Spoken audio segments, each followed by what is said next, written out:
Should we go from one phenom to another? Athing Mu in the United States, 157.73. And look, she ran 158.40 indoors at SECs in February. So the idea that she could run 0.7 of a second faster in April, not a huge shock.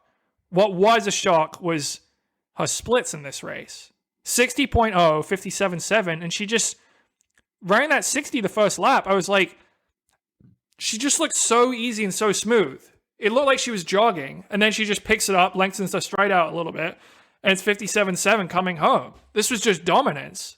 And I guess, I don't know if you guys have any other takeaways, but now I'm thinking, I'm like, and I don't want to get too carried away, but at the same time, like, could she win the Olympics this summer? We have to ask that question. Exactly, John. That is the question that you got to start asking at some point.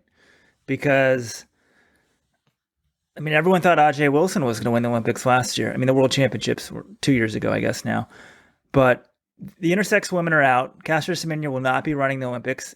It's anyone's ball game now. If you're a 157 runner, you got a shot. And that was such a smooth run. And we know, I think Mo has amazing speed. And what she's putting together this year, she's showing the endurance. But she just ran away from that field. Like, it looked effortlessly. Like, we were talking about how the high schooler Hobbs Kessler looks so smooth when he's running. I think Mo just glided away the last lap, 57, made it look easy. Like, there was no strain in her face, no nothing. And that's how you want to run when you're running so fast. But, whew. Well, I think you make a good point there. You know, how effortless she looks. That's why it's so beautiful to watch. I mean, I was just like, wow, she's just crushing these people. I mean, the runner-up, right, was the NCAA Indoor Champions. John, help me out with her last name. Yeah, Leah Miller, and she ran 2:87. I mean, that's a good race for Leah Miller. 2:08 for a collegian. That's very good running. And she wasn't even in the pick show when Athing Mu finished this race. Yeah, almost top 10 all-time NCAAs for the runner-up, and Mo just destroyed her. But I'll point out this. Can she win the Olympic gold? Yes, it's possible, without a doubt. But Ajay Wilson often, I mean, I'm not saying Ajay, and so can Ajay, but Ajay, just because you look effortless doesn't mean that it's not effortless. It was like, oh, she can run 155. I don't know if she can do that. We shall see, what she can do. But, I think y'all get pushed back on a few weeks ago when I said that I thought that Cole Hawker had the ability to medal in the Olympics in the 1500. And you acted like that was crazy that a freshman could do it. But we've seen people in college do it regularly. I mean, Matthew Sintowitz did it in college. Clayton Murphy did it in college. Admittedly, they were a little bit more established than these two. But, it was, I don't know, there was just something about seeing this run that to me that was, I don't know. I was blown away by it when I really should have been because it's basically the same time she ran indoors. I guess 3/4 of a second is significant, but amazing. Good run, Athing. I love how she's doing so well and hope it continues.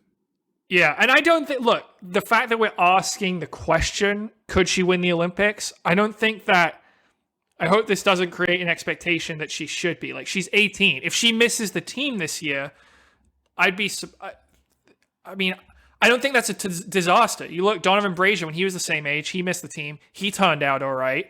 And you do have the reigning silver and bronze medalists. Like, the women's 800 team is going to be one of the hardest teams to make in America. So, she has to go through 3 rounds of heats at the trials in the Olympics. I just think, that's a lot of expectations to put on an 800. It's an 18-year-old. At the same time, her talent is undeniable.